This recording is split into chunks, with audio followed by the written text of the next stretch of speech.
Good morning. Welcome to the Unitarian Universalist Church of Las Cruces virtual worship service. My name is Sarah Reyes, and I will be today's moderator. Here's a couple of things that will make our service run a little better. Number 1, please keep yourself muted and your video off during the service and during the songs. Number 2, the words of the songs and doxologies will be shared on your screen through Zoom. Number 3, we will turn off the congregation chat function throughout the worship service to minimize distractions. Finally, for the best audio service, we recommend using headphones if you're alone or a Bluetooth speaker if you're in groups. Please enjoy today's services.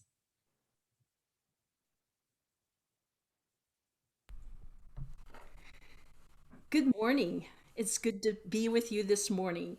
Our opening hymn or our gathering hymn is Enter, Rejoice, and Come In, or Ven Ven Alegrate Hoy.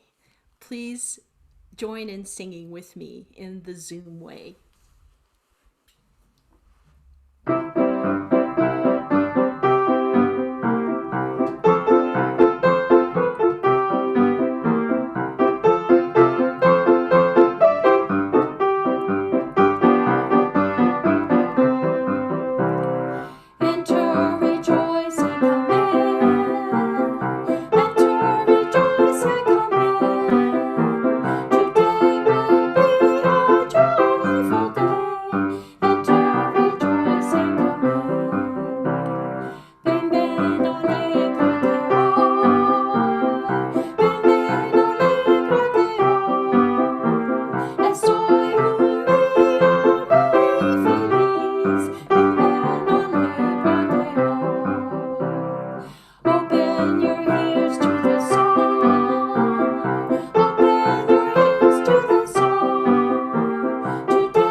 Happy Super Bowl Sunday, everyone, and welcome to our worship service. As you see, I'm surrounded by Super Bowl giants, and in my hand, somebody say, "Where are the Cowboys?" They're not anywhere around. Let me just fix this real quickly. In my hand, I have a ticket to Super Bowl 53. In reality, it's the ticket to the Super Bowl 53 Super Bowl party at the Dormities. So just a little bit of Super Bowl trivia to say that we at the UUCLC are very serious about Super Bowl Sunday. In fact, on this Sunday, Tamara and I were in New Orleans that weekend before on some UUA business, and I got sick and came back and couldn't even watch the game whatsoever. So today I'm healthy, Tamara's healthy. I hope you all are all healthy and ready for a great Super Bowl Sunday. Our opening words today are by the UU minister, retired, titled Central Task of Religious Community by Reverend Mark Morrison Reed. The central task of the religious community is to unveil the bonds that bind each to all. There is a connectedness, a relationship discovered amid the particulars of our own lives and the lives of others. Once felt, it inspires us to act for justice. It is the church that assures us that we are not struggling for justice on our own, but as members of a larger community. The religious community is essential, for alone our vision is too narrow to see all that must be seen, and our strength too limited to do all that must be done. Together, our vision widens and our strength is renewed. Amen. Our chalice lighting this morning is by Starhawk, and it's called Community Means Strength. We are all longing to go home to some place we have never been, a place half remembered and half envisioned we can only catch glimpses of from time to time. Community. Somewhere there are people to whom we can speak with passion without having the words catch in our throats. Somewhere a circle of hands will open to receive us. Eyes will light up as we enter. Voices will celebrate with us whenever we come into our own power. Community means strength that joins our strength to do the work that needs to be done. Arms to hold us when we falter. A circle of healing. A circle of friends. Somewhere we can be free.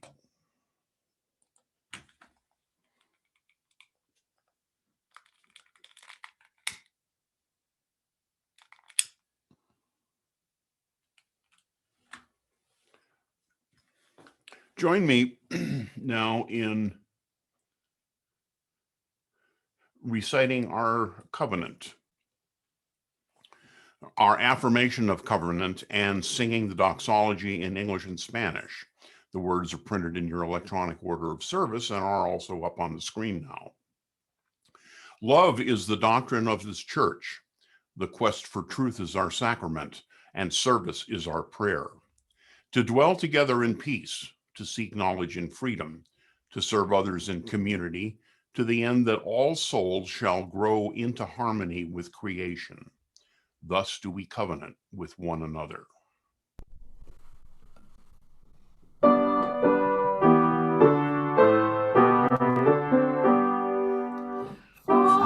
all Well below the skies, let songs of hope and faith arise.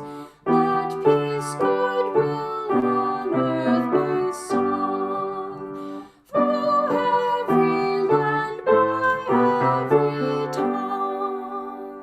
De todos bajo el gran sol, surja esperanza de amor, verdad belleza en la canción de cada tierra, cada voz.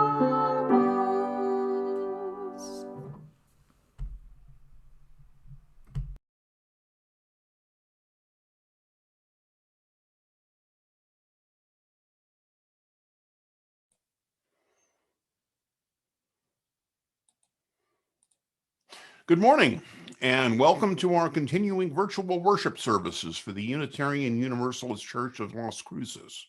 I'm Doug Abbott, and I'm your service associate for today. It's nice to have you with us this morning. Unitarian Universalism has no creed or dogma. We are a covenant-based church, meaning that we agree to live in relationship with each other according to the Unitarian Universalist principles and our congregation's covenant of right relations. We embrace diversity in all its forms. Everyone is welcome. You can learn more about our church at our website, uuchurchlc.org. In order to help contain the spread of the coronavirus, all meetings and services at the church are currently being held using Zoom software. If you have any questions about how to use Zoom, you may contact Sarah Reyes, the church's technical support staff member.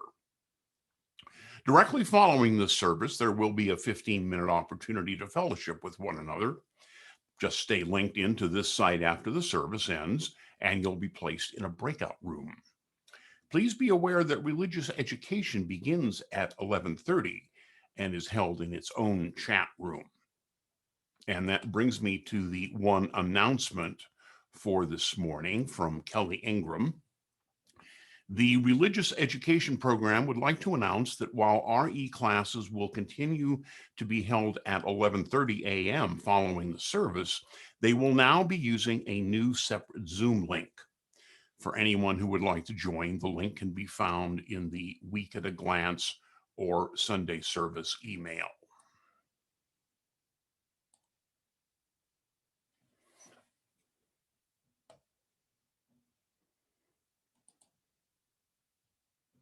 Good morning, church. Kelly Ingram here this morning with my daughter Olive. Hi. For this morning's Time for All Ages, we are going to read the story A Caterpillar Grows Up. Here we go. Ellen was sitting on a branch of an apple tree swinging her legs. Her mother was looking over the vegetable garden. Want to see a nice big green worm? Her mother called out. Ellen jumped down from the tree and ran over. I guess that's a cabbage worm, said her mom. He's sitting on a leaf. See the big holes he's eaten in the leaf? He's just the same color as the leaf. He's hard to see. I suppose there are a lot more of these worms around. They don't help us a bit because they eat the cabbages. Would that worm grow into a butterfly like a caterpillar does? I guess so. I guess that really is a cabbage caterpillar, not a worm. And there are cabbage caterpillars. You know, those ones with the big black spots? Do you think we could keep him and watch him grow up? Maybe he'll turn into a butterfly. We could try it, Ellen. We know what he eats. You could feed him cabbage leaves every day. Let's show him to Daddy, said Ellen. Maybe we can find something to keep him in. She ran off into the house holding the green cabbage caterpillar close in her hand. Her father was working in the kitchen. See my caterpillar, Daddy? Said Ellen. I'm going to watch him grow up into a butterfly. Would you help him find a house for me? Well, let's build one right now, he said. I have 4 small panes of window glass. We can use those for the sides of the house, and a piece of screen for the top of the house, and some wood for the floor of the house. In just a few minutes, they had made a fine, large glass house, and Ellen put the caterpillar right in. They put the screen over the top. You can pull up 1 little cabbage plant each day to feed your caterpillar. There are more plants growing in the garden than we could ever use. Probably if you wet the leaves before you put them in, he'll get enough water too. We'll keep his glass house on the living room table so we can all see what happens to him. Ellen ran right out into the yard, and her mom helped her pull up one of the baby cabbage plants. Ellen brought it in and wet the leaves. Then she put it into the glass house. There you are, Mr. Caterpillar. I'll help you grow into a butterfly soon, said Ellen. For 3 days, the caterpillar crawled around inside of his glass house. Ellen put a fresh cabbage leaf each day for the caterpillar. He seemed to be fine. On the 3rd day, he crawled up on the side of the glass house about halfway up and stopped. When her parents came home from work that night, Ellen said, my caterpillar is sitting on the side of the house. He hasn't moved all day. Do you think he's dead? They looked at the caterpillar. He seemed rather dried up, but he wasn't moving at all. But if he were dead, I would think he had fallen down. We just have to wait and see. I've never raised a butterfly before. You know, said her mother, when a caterpillar is nearly ready to become a butterfly, he stays very still for a while. Sometimes he spins a cocoon, or he buries himself in the ground, or he just sits quietly in his old skin. They call him a chrysalis when he's doing that. Then, when he's ready, he comes out a butterfly. They decided that either the caterpillar was a chrysalis now, or he was dead. For about a week, he didn't seem to change very much, except he got a little smaller looking. He didn't look like a caterpillar anymore even, just a dried up little skin. A few days later, Ellen was standing in front of the glass house, wondering if anything was ever going to happen to that old caterpillar. Suddenly, she noticed something. Mom, Dad, she called. I think I can see yellow wings inside. I'm sure of it. Her parents came into the living room quickly. See, there are 2 yellow wings all folded up inside. I can see some black spots too. Do you think he's going to become a butterfly now? I guess that is exactly what is going to happen. Why, this is the most wonderful thing I have ever seen. Let's take the glass house out on the porch and we'll watch the butterfly come out. They put the caterpillar's house on the porch railing and sat down beside it. They waited and waited. Nothing seemed to be happening. Maybe it will take a long time still, said her father. I guess we better not sit here the rest of the day. Let's go weed the beets and then come back and take a look later. After they had worked for a little while, Ellen said, I'm going to go see the chrysalis for a minute. and she ran up on the porch. Oh, look! She called to her parents. He's a butterfly already. He came out. He looks beautiful. They came running. Instead of a dried up old worm, there was a beautiful creamy yellow butterfly.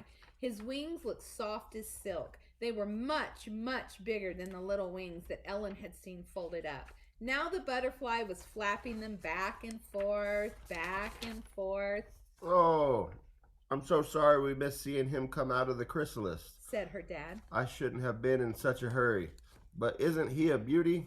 See his long tongue? He can reach all the way down in the flowers with that. The butterfly kept unrolling his tongue and then rolling it up again. I'm going to take off the roof of his house so he can fly away if he's ready. The butterfly did not fly right away. Then after a minute, Mother slipped her finger down next to him. Carefully, he put out one of his long legs, his long new butterfly legs, and stepped onto her finger. Then Ellen put her finger next to her mother's. Once again, the butterfly reached out a long leg and stepped onto Ellen's finger. Ellen lifted up her hand carefully. She held the butterfly out over the porch in the bright afternoon sun. For a moment, he clung to her finger, and then, opening out his silken wings, he flapped them gently and rose into the air. Fly away, butterfly dear. Ellen and her parents sang as the lovely yellow butterfly flew off. They watched him fly across the street and into a meadow. He's landing, said Ellen. He landed on a meadow flower. It made them glad to see their very brand new butterfly having his first drink of sweetness from a flower. Thank you.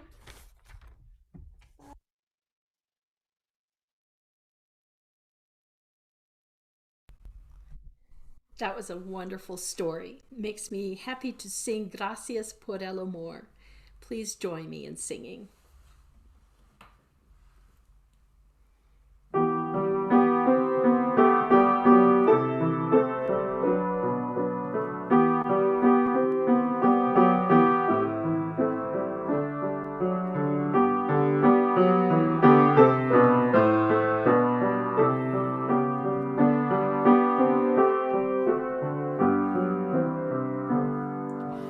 Gracias por el amor del cielo, gracias por el inmenso mar, gracias por el cantar del bosque, aleluya. Gracias por el amor del mundo, gracias por la felicidad, gracias por toda mi familia, aleluya.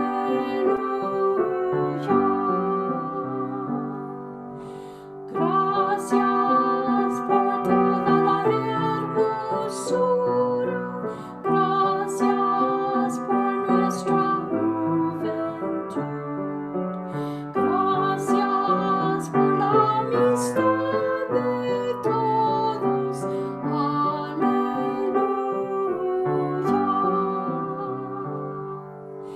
Gracias por este nuevo día, gracias por nuestra gran unión, gracias por todas las bondades, aleluya.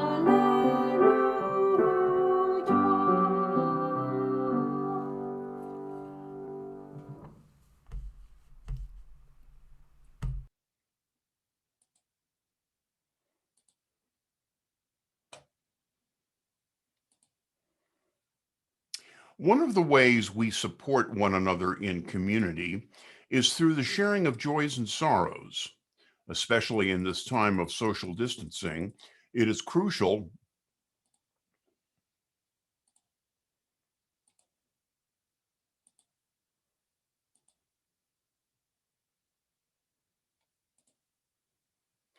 Especially in this time of social distancing, it is crucial that we make attempts to stay connected to one another. Our church's website has a link which allows you to confidentially submit a joy, sorrow, or milestone to Reverend Kacela.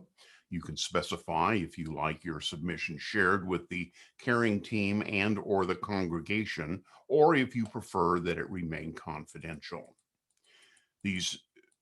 And I also invite you to type your joys and sorrows into the chat window, and they will be shared after I finish. The one sorrow we have today is that Harriet Rosenbaum, age 100, formerly of Stoughton, Wisconsin and Las Cruces, passed away January 29th at Shore Haven Health and Rehabilitation Center in Oconomowoc, Wisconsin. Harriet was a member of this congregation when she and her husband lived in Las Cruces.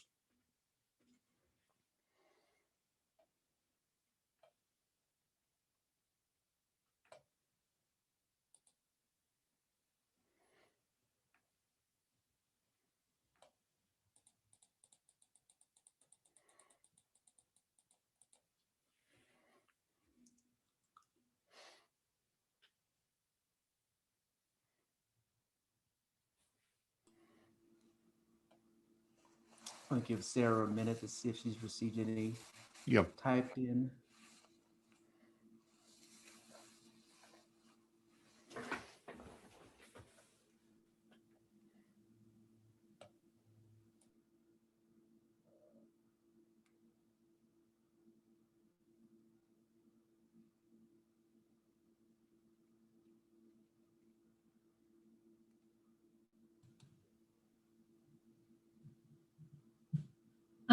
I received one.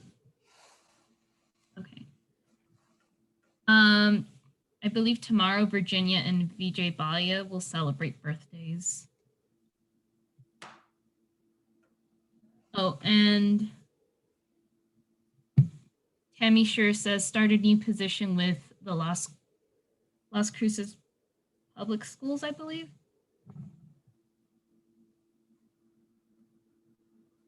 And that is all I've received. Okay. Well, happy birthday, BJ and Virginia, and congratulations, Tammy, on your new position. Our meditation today is from the Reverend Bethany Russell-Lowe. She's the minister of the Unitarian Universalist Church of Tucson and the author of today's sermon on immigration and social justice. I invite you to have a word of prayer with me.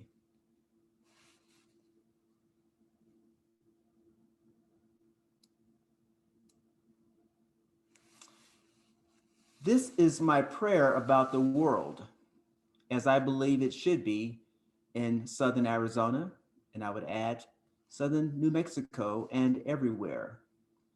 I will first offer an interpretation of the world as it is by saying, in this place, and then allow you to imagine the world as it should be by saying, in another place.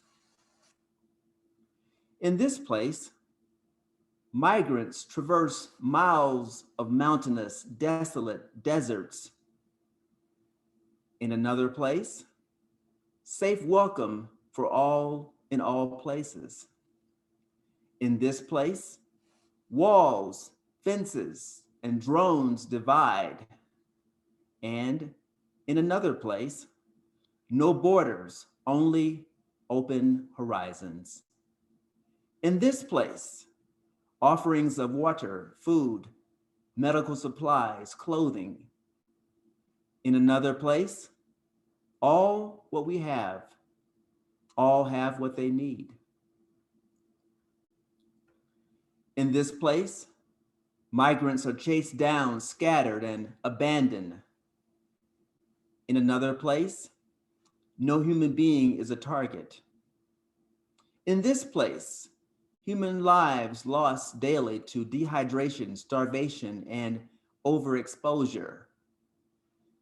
In another place, All lives are sustained and valued for their inherent worthiness. In this place, human kindness is criminalized. In another place, care and compassion are laws of the land. In this place, underworn suits and dusty boots flood courtrooms in defense of kindness.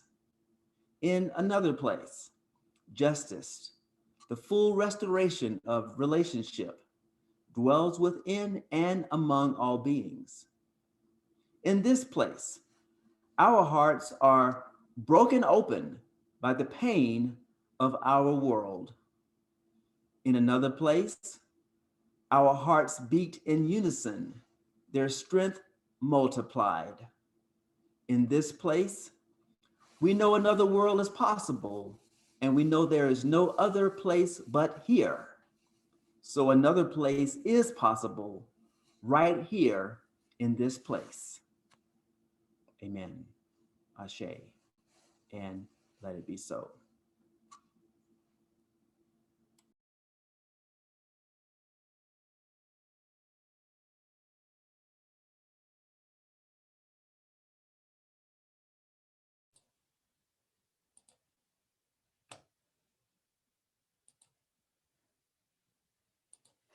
Our reading this morning is by Judy Chicago. It's called And Then. And then, excuse me.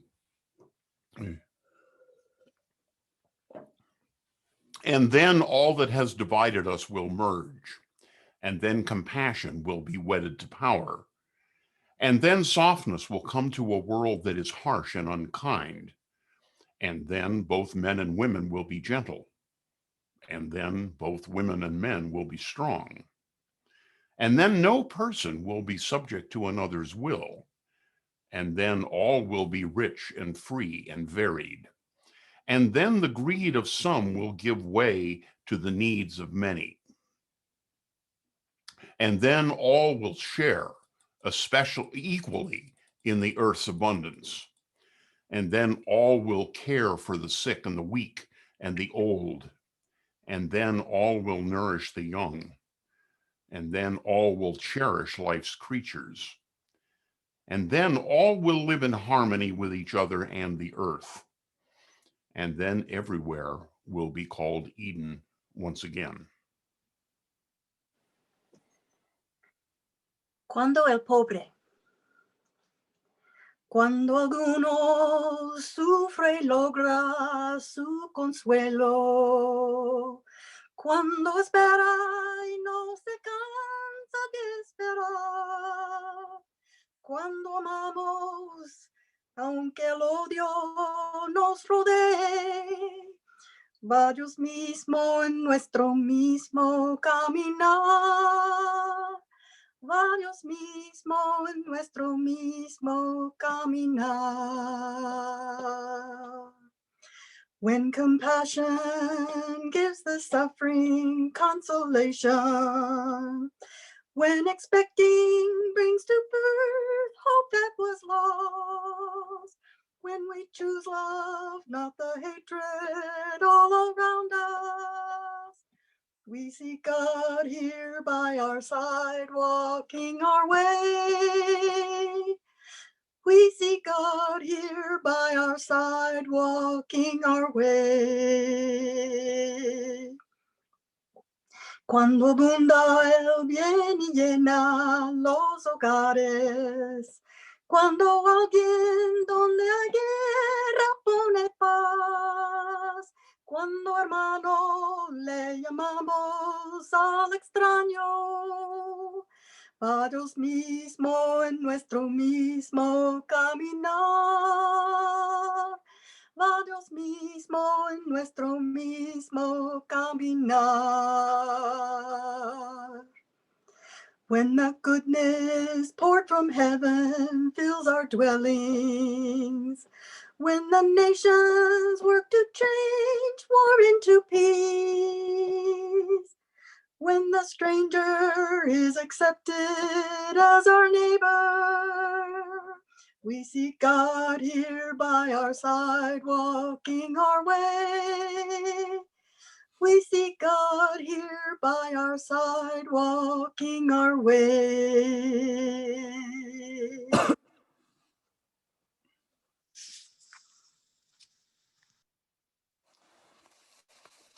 Thank you, Kathy, and all the worship team members for this beautiful service this morning on Super Bowl Sunday, and one that we have declared as our Social Justice Sermon Award Sunday. Every year in Unitarian Universalism, there's an award for the Skinner Sermon, which honors Clarence Skinner. He was a dean at Tufts College School of Religion and taught liberal religion and applied Christianity. And every year we have a panel that accepts sermons that are submitted for this award. Well, last year in 2020, I was asked and honored to serve on that committee that selected one sermon that rose above all the others of about 10 that were submitted. And the sermon that I'm preaching today, Humanitarian Aid is Never a Crime, was the awarded sermon. It was preached by my colleague, the Reverend Bethany Russell-Lowe, who just serves a state over in Arizona at the Unitarian Universalist Church of Tucson.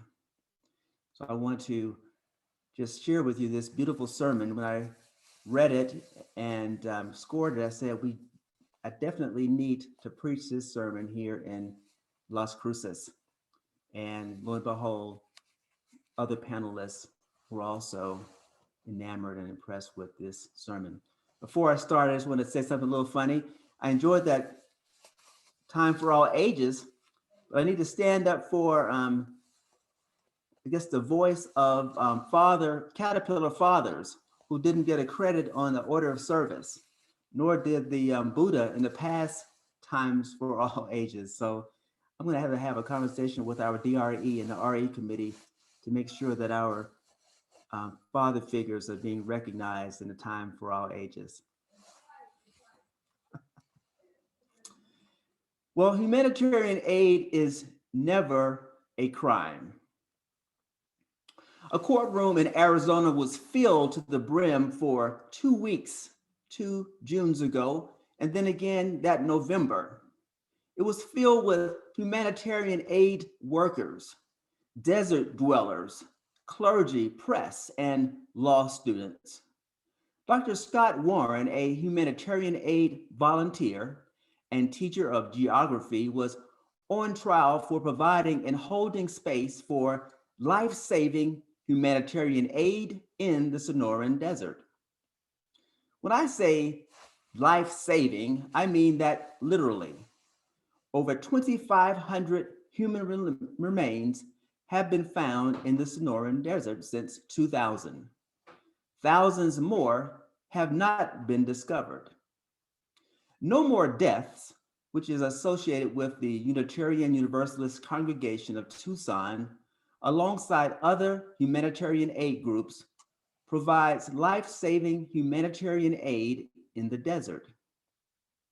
The prosecution of this activity by our government brought UUs to court twice this year. Once this spring, which ended in a hung jury, and then again in November when our government decided to retry Dr. Warren. Dr. Warren's initial arrest in January 2018 came the evening after No More Deaths released a report of abuse of humanitarian aid workers and work by Border Patrol. This arrest of Dr. Warren, we believe, was retaliation for revealing these truths. So we went to court, all of us, collectively. We spent hundreds of hours in court, listening as kindness was ripped to shreds, listening as the impulse to compassion was openly questioned. We sat in silence on hard benches, taking in the deception and the lies, the arguments and the counter arguments. We listened to all the pain. We took breaks when it was too much for us. Others listened when we couldn't anymore. We sent some out to drop water in the desert. We asked one another to care for themselves. We listened for the truth. We amplified the truth. We did not let our hearts break. We let our hearts break open. So when the hour came, right after the flurries of texts and emails about a verdict, as we power walked back to the courthouse, we could feel hope begin to fill in the places where our hearts had broken open to the pains of the trial. Hope began to fill in the cracks, began to stitch up the gaps too big to fill. We rushed back to the courthouse just a few hours after closing arguments. I was filled with hope because I've been in church my whole life. I know that a group of 12 strangers, in this case, a jury, a group of 12 strangers does not come to a big decision unanimously in 2 short hours. Not unless they're choosing to side with love. In the courtroom, we held our breaths together. And as the judge read the verdict, not guilty, we gasped. The gasp that comes before shouting for joy. And then again, not guilty, another gasp. And the press ran out of the courtroom. And then the courtroom attendant went one by one and asked each juror, is this your personal opinion? And is this the opinion of the jury? It was like a litany of affirmations that humanitarian aid is not a crime. In that moment, our hearts, which had just that morning broken open to the pains of corruption, aggression, and xenophobia, were welded back together by joy. It was because we let our hearts break open, not break into pieces, that we were able to have such joy that afternoon, that we were able to laugh and sing and feel the fullness of joy in that moment. As we gathered, some jury members of the Latinx descent came and joined us. They said the work that No More Deaths and so many others do is fabulous. Reverend Mary Catherine Morin, President and CEO of the UU Service Committee, wrote in an op-ed in the Arizona Star that week, and I quote, "It may not be possible to prevent all those deaths, but it's well within our power to reduce them. Warren and the other volunteers with No More Deaths believe it is not only possible, it is what must be done." Unquote. Humanitarian aid is never a crime. Kindness won. Love wins in the end. And the day after the trial, Raices paid out $2.1 million to bond out 200 immigrants from the deadliest detention centers in the United States. More joy to propel us forward into a world where we know there is more suffering ahead. The English poet William Blake once wrote, "Joy and woe are woven fine, a clothing for the soul divine. Under every grief and pine runs a joy with silk entwined." And Pueblo author Martin Prechtel wrote, "Grief expressed out loud for someone we have lost, or a country or a home we have lost, is in itself the greatest praise we could give them. Grief is praise because it is the natural way Love honors what it misses. Joy and sorrow, grief and praise are all connected, inseparable, two sides of one coin. We cannot experience the fullness of one without the depth of the other. We need to feel it all in order to feel the fullness of any of it. UU theologian and professor, Reverend Dr. Rebecca Ann Parker, once wrote, "Evil's accomplice is anesthetization." Anesthetization means not feeling. So to not feel is to allow space for evil to enter our bodies and actions. To feel is to resist the temptation to go against love. To feel is to discern where love resides and against love. To feel is to resist the temptation to go against love. To feel is to discern where love resides and where we find ourselves. And what I hear from people I serve every day, and what I'm sure Rev hears from many of you, is an overload of feelings. How can we feel it all? Feeling everything is impossible. Take it from this empath, learning how to set limits on how long I hold on to feelings I pick up from others. We can't feel it all. We shouldn't try, but we should always make sure that we are still capable of feeling. Evil's accomplice is anesthetization.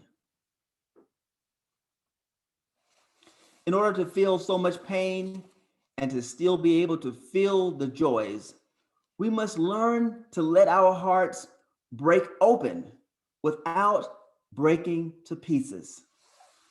We must break our hearts open to the pain and the joy, to the grief and the praise. A heart broken into pieces by grief cannot fully feel joy. A heart broken open is ready to receive whatever may come. On that Wednesday afternoon in November, as we gathered outside the courthouse, it was because we had let our hearts break open to the pain that we were able to feel the full joy of that not guilty moment. Both the pain and the looming trial for 22 months, as well as the pain of living in a militarized borderlands where migrants have been led to the deaths for decades. Our broken open hearts was what allowed the fullness of that joy to reside in us.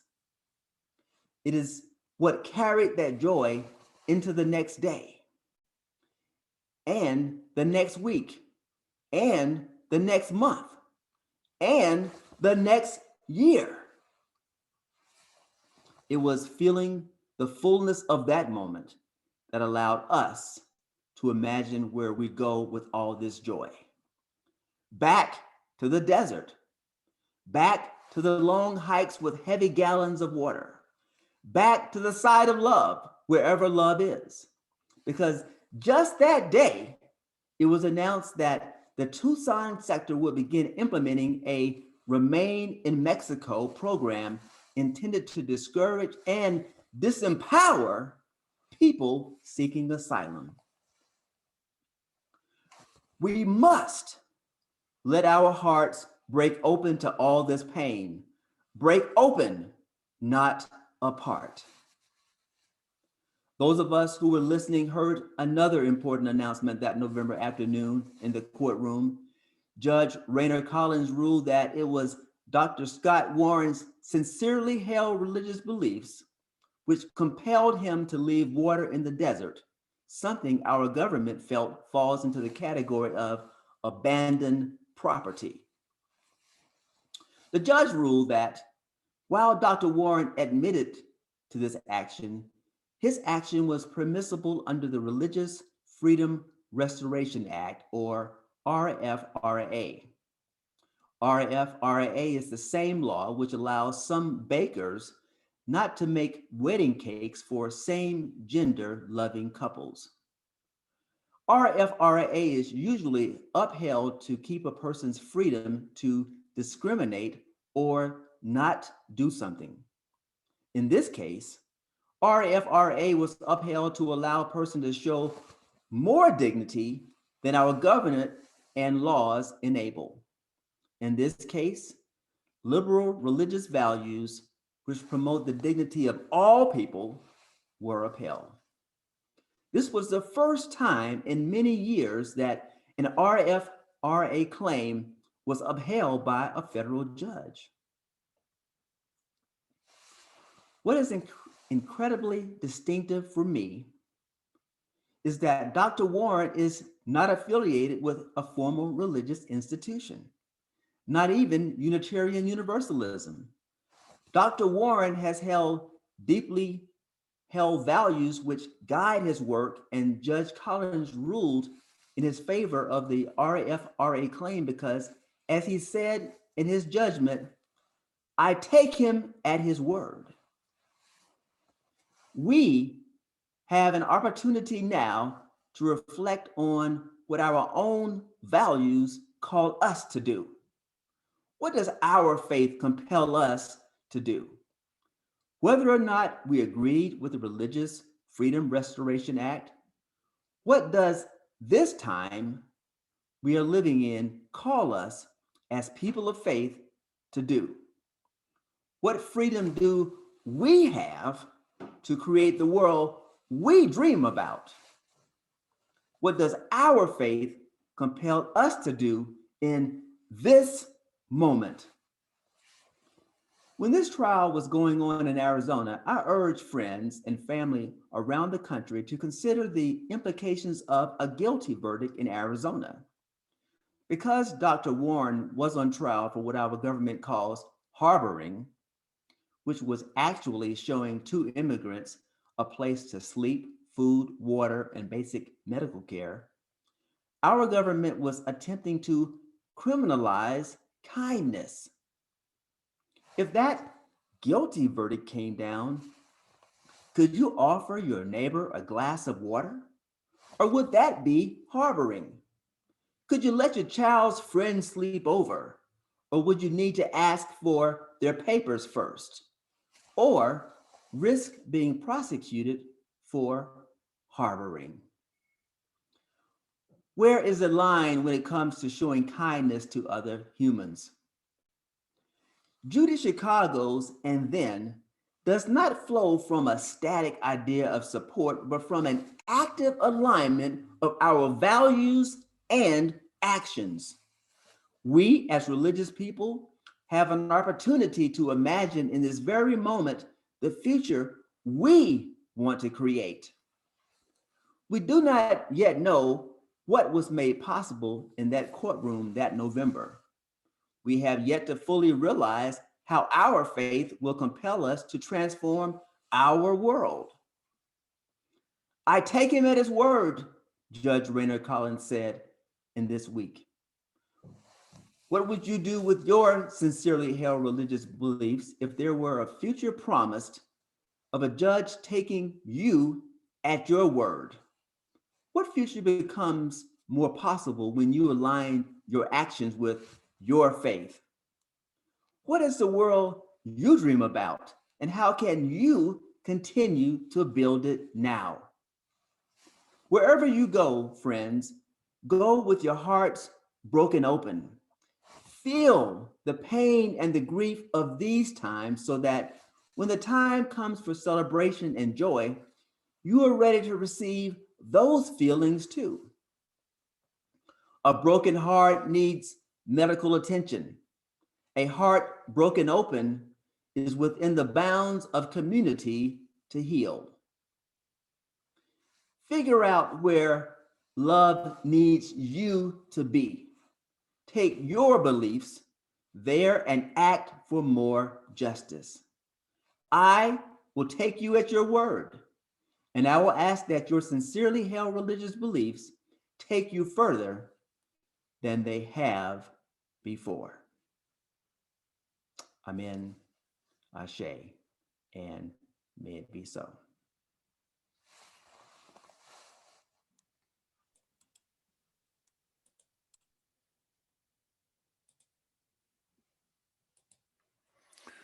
Despite the fact we must practice social distancing in order to slow the effect of the COVID-19 virus, we remain connected in spirit as a beloved community. Many of the expenses of the church continue despite our not meeting in person. Please refer to the electronic order of service or refer to the members section of the church website to see how you can continue to make your pledges. The church is continuing its support of organizations identified by the Social Justice Committee as recipients of our Change for Change program. We can't collect your actual change, so please convert whatever coins you would donate if the basket were being passed and continue your Change for Change donations. This quarter's donations go to Cherished Canine All Breed Rescue. In 2020, this all-volunteer group saved the lives of over 500 dogs in our county.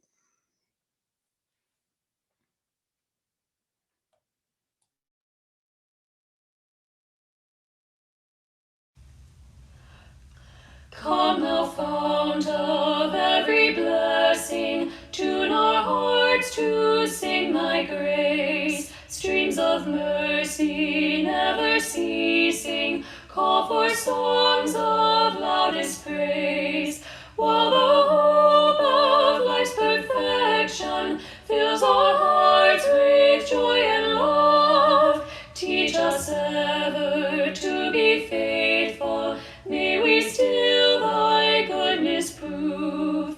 Come, thou fount of every vision, lift our eyes to what may come. See the lion and the young lamb dwell together in thy home.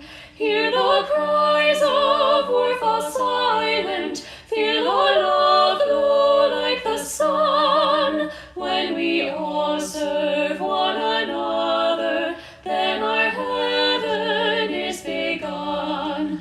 Come, thou fount of inspiration, turn our lives to higher ways. Lift our gloom and desperation, show the promise of this day. Help us bind ourselves in union, help our hands tell of our love. With thine aid, O fount of justice, earth be fair as heaven above.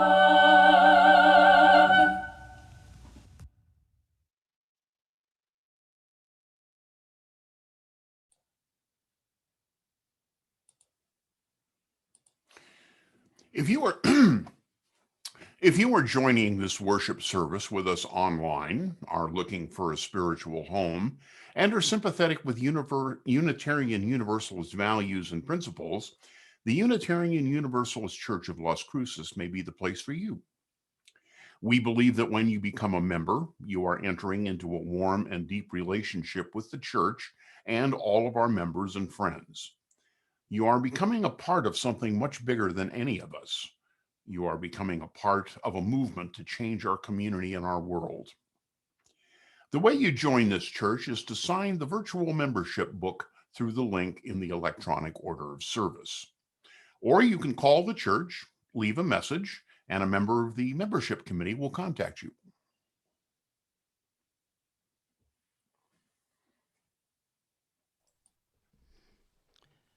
Today's closing hymn is Somos el Barco, We Are the Boat, by Lori Wyatt. Sing along on the chorus, or if you know the verses, sing along on those too.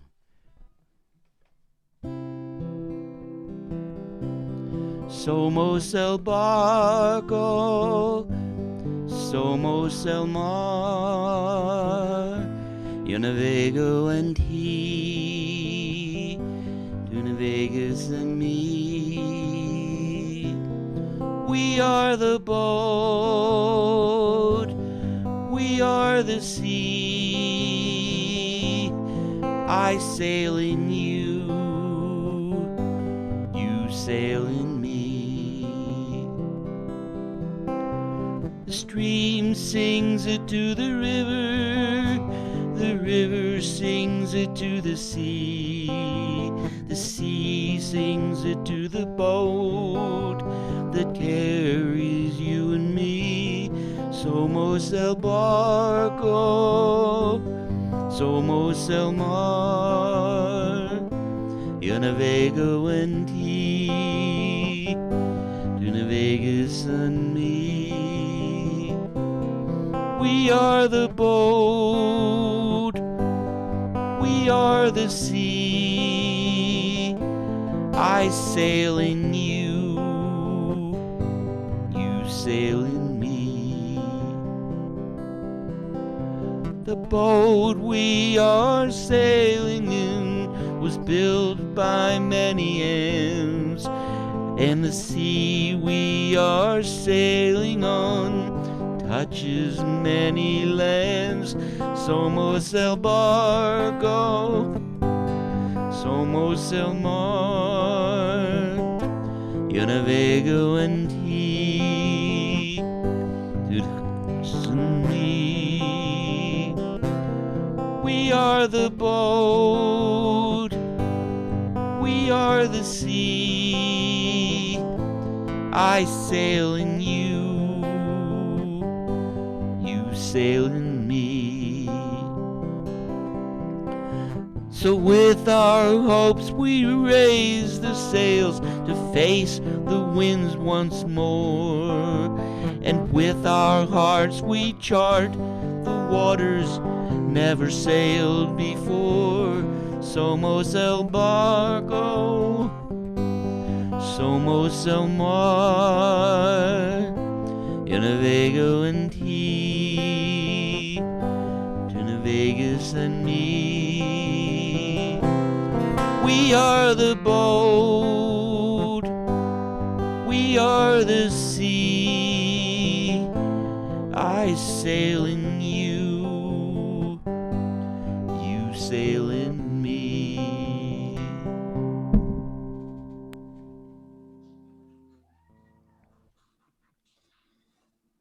Fan club behind me for Mark. Before I read our opening words today, I want to bring one more issue to the forefront for justice.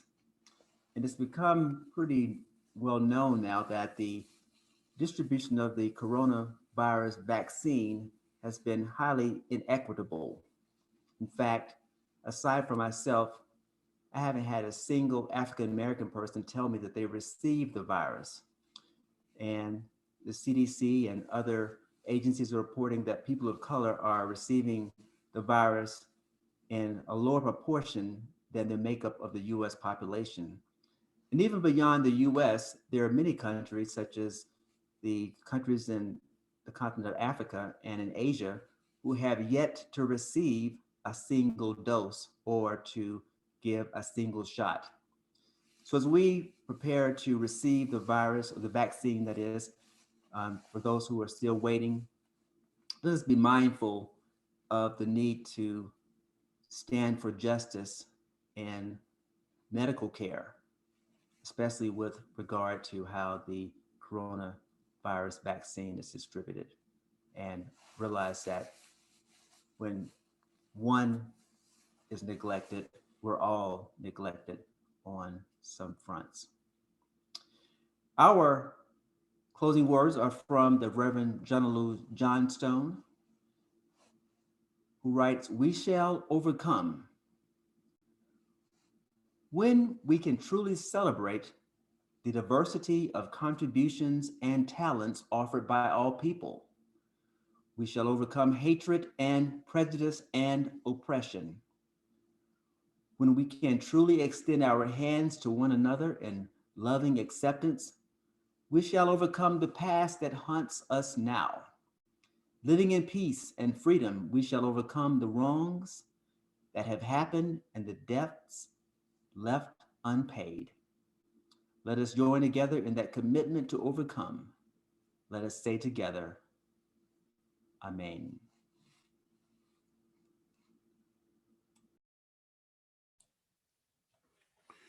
Please join me in saying the words to extinguish the flame.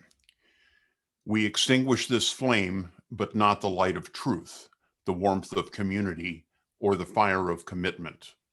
These we carry in our hearts until we are together again.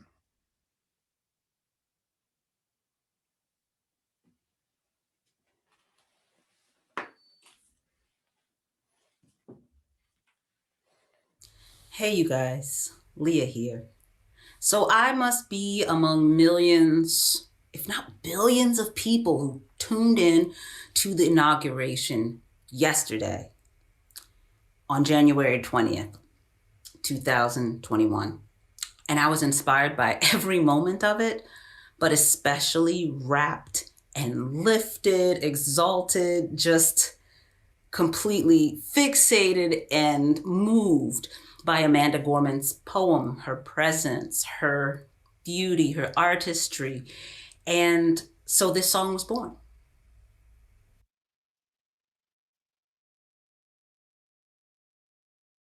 There is always a light when we are ready to see it.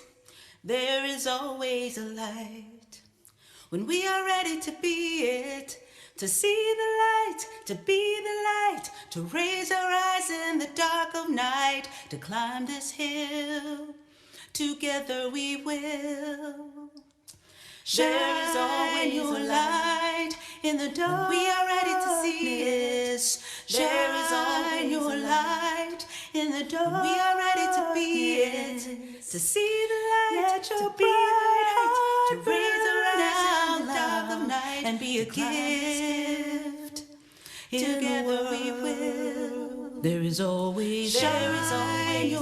There is always a light. We are ready to see it. There is always a light. There is always a light. We are ready to be it. To see the light, to be the light, to raise our eyes in the dark of night and be a gift. Together we will. There is always light. There is always light. There is always light. There is always light. To see the light, to be the light, to raise our eyes in the dark of night and be a climb this hill. Together we will. There is always light. There is always light. There is always light. There is always light. Be the light.